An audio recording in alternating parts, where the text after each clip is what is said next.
Hello दोस्तों, नमस्कार। उम्मीद है आप सभी अच्छे होंगे। जैसा कि दिन प्रतिदिन साइबर या डिजिटल माध्यमों से जुड़े अपराधों की संख्या बढ़ती जा रही है, तो आज हम अपने YouTube चैनल के माध्यम से आपके सामने एक रियल घटना से जुड़ी स्टोरी शेयर करेंगे और प्रयास रहेगा कि हर संडे कुछ खास आपके बीच लाया जाए, जिससे आप लोगों में जागरूकता भी बढ़े और साइबर से जुड़े जो अपराध जो लगातार बढ़ते जा रहे हैं उनको रोका जा सके और कम किया जा सके। तो प्लीज़ वीडियो को शुरू से अंत तक जरूर देखिएगा। वीडियो अच्छी लगे तो लाइक करना, शेयर करना, और अगर आप अभी वीडियो देख रहे हैं तो आपने अगर चैनल को सब्सक्राइब नहीं किया है तो सब्सक्राइब जरूर कर लें, ताकि ऐसी और वीडियो भी आपको समय पर मिलती रहे, वो जानकारियां भी आपको मिल सके, लीगल नॉलेज मिल सके, जिसके कारण कहीं ना कहीं आप खुद भी और अपने जानने वालों को सेफ रख सकें व सतर्क रहें। साइबर फ्रॉड से जुड़ी कहानी जो कि सच्ची घटना पर आधारित है, आज हम आपको सुनाएंगे, जो भारत में बहुत ही आम होती जा रही है।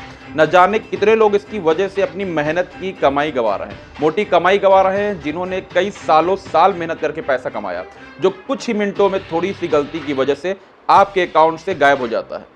और आज हम ये समझाएंगे कि नए कानून जैसे digital personal data protection act यानी डीपीडीपी एक्ट 2023 और भारतीय न्याय संहिता बीएनएस 2023 इस तरह के अपराधों से कैसे निपटते हैं। साथ ही हम आपको बताएंगे कि आप खुद को साइबर फ्रॉड से कैसे बचा सकते हैं। तो दोस्तों, ये कहानी है जामनगर में रहने वाली प्रिया मेहता की, जो एक स्कूल टीचर है। अचानक एक दिन एक एसएमएस उनके मोबाइल में आता है, जिसमें लिखा होता है कि उनके बैंक खाते में केवाईसी अपडेट करना जरूरी है, वरना बैंक खाते को ब्लॉक कर दिया जाएगा।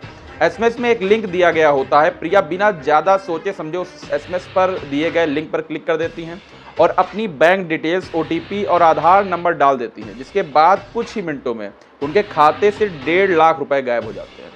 जब उनके बैंक अकाउंट से रुपए डिडक्ट हो जाते हैं, चोरी हो जाती है, जिसके बाद पता चलता है कि फ्रॉड करने वाले ने फिशिंग और आइडेंटिटी थेफ्ट कर यानी उनकी पहचान की चोरी करके उनके खाते तक पहुंच गए और फिर पैसे ट्रांसफर कर लिया जाता है।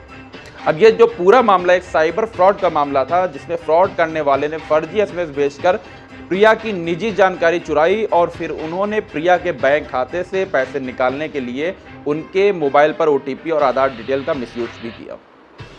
अब इस अपराध को कम करने के लिए, इनकी रोकथाम करने के लिए भारत में कई कानून बने हैं, जिनमें अभी हाल ही में लागू हुआ है डीपीडीपी एक्ट 2023, बीएनएस 2023 और इंफॉर्मेशन टेक्नोलॉजी एक्ट, जिसे हम आईटी एक्ट के नाम से भी जानते हैं। आईटी एक्ट 2000 के सेक्शन 66C की बात करें तो ये कहता है कि कोई व्यक्ति किसी की पहचान की चोरी करता है, जैसे कोई व्यक्ति किसी के इलेक्ट्रॉनिक सिग्नेचर, पासवर्ड या अन्य पहचान या जानकारी को धोखे से इस्तेमाल करता है, तो उसे 3 साल की सजा, जेल और 1 लाख रुपए तक जुर्माना हो सकता है। प्रिया मेहता के केस में फ्रॉड करने वाले ने उनके आधार और ओटीपी का गलत इस्तेमाल किया, जिसके अंतर्गत फ्रॉड करने वालों को सेक्शन 66D जो कंप्यूटर के जरिए धोखाधड़ी को दर्शाता है, जिसमें कोई व्यक्ति कंप्यूटर या डिजिटल डिवाइस का इस्तेमाल करके धोखाधड़ी करता है तो उसे 3 साल तक की जेल और 1 लाख रुपए तक जुर्माना हो सकता है। वही सेक्शन 43 के अंतर्गत अगर कोई बिना अनुमति के किसी के कंप्यूटर सिस्टम में घुसपैठ करता है या डेटा को चुराता है तो पकड़े जाने पर उसे नुकसान की भरपाई भी करनी पड़ सकती है, जो 1 करोड़ रुपए तक हो सकती है। भारतीय न्याय संहिता 2023 की बात करें तो सेक्शन 318 यानी धोखाधड़ी से जुड़ा है, जो अब पुराने आईपीसी के सेक्शन 420 की जगह ले चुका है। अगर कोई व्यक्ति धोखे से किसी की संपत्ति हड़पता है तो उसे 7 साल तक की जेल और जुर्माना हो सकता है। प्रिया मेहता के केस में फ्रॉड करने वालों ने उनके पैसे चुराने के लिए धोखाधड़ी की, जिसको सेक्शन 316 के धोखाधड़ी के तहत डिफाइन किया गया है, जो पहले आईपीसी के सेक्शन 419 की जगह ले चुका है। अगर कोई व्यक्ति किसी और की पहचान का गलत इस्तेमाल करके धोखा देता है तो उसे भी 3 साल तक की जेल हो सकती है। जब फ्रॉड करने वालों ने बैंक कर्मचारी बनकर प्रिया को ठगा तो बीएनएस के सेक्शन 338 यानी जालसाजी, जो पहले आईपीसी सेक्शन 465 और 468 में डिफाइन था, उसकी जगह ले चुका है, जिसमें अगर कोई व्यक्ति जालसाजी के इरादे से फर्जी इलेक्ट्रॉनिक रिकॉर्ड बनाता है तो उसे 7 साल तक जेल और जुर्माना हो सकता है।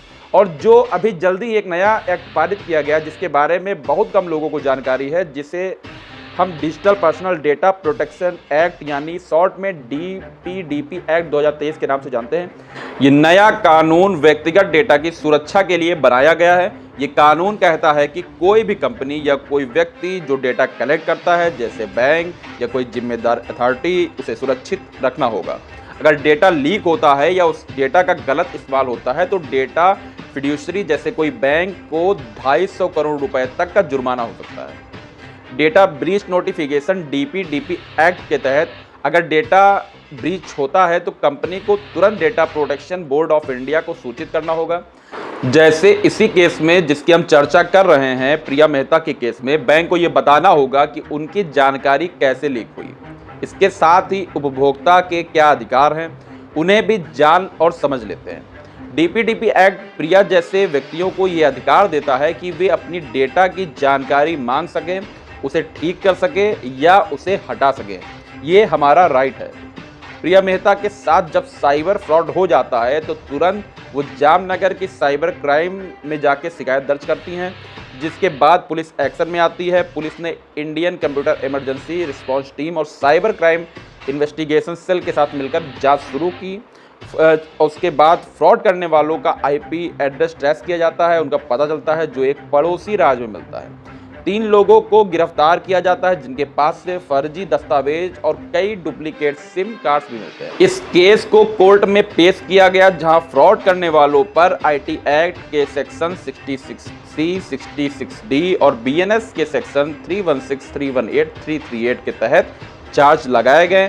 साथ ही कोर्ट ने बैंक को भी ये आदेश दिया कि वो प्रिया को 50% नुकसान की भरपाई करें, क्योंकि बैंक ने केवाईसी प्रक्रिया में उचित सुरक्षा का कोई उपाय नहीं किया था, जैसे कि डीपीडीपी एक्ट 2023 में ये अनिवार्य है।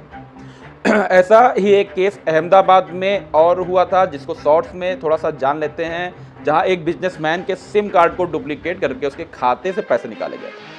पुलिस ने आईटी एक्ट के तहत कार्रवाई की और फ्रॉड करने वालों को पकड़ा और फिर जेल भेजा। तो सोचिए कैसे कैसे ट्रिक निकालकर आजकल साइबर फ्रॉड्स आपके आसपास घूम रहे हैं। तो बहुत ही सतर्क रहने की ज़रूरत है, जागरूक रहने की ज़रूरत है, क्योंकि एक हल्की सी मिस्टेक आप पर भारी पड़ सकती है और आपकी जेब भी खाली कर सकती है। अब इनसे बचने के कुछ टिप्स हैं जिन्हें फॉलो करके खुद को सेफ रखा जा सकता है। साइबर फ्रॉड से बचने के जो उपाय हैं, जैसे अनजान लिंक्स पर बिल्कुल भी क्लिक मत करें। फर्जी एसएमएस या ईमेल में दिए गए किसी भी लिंक पर क्लिक करने से बचें। 2 फैक्टर ऑथेंटिकेशन अपने बैंक खाते और मोबाइल में भी ऑन करके रखें।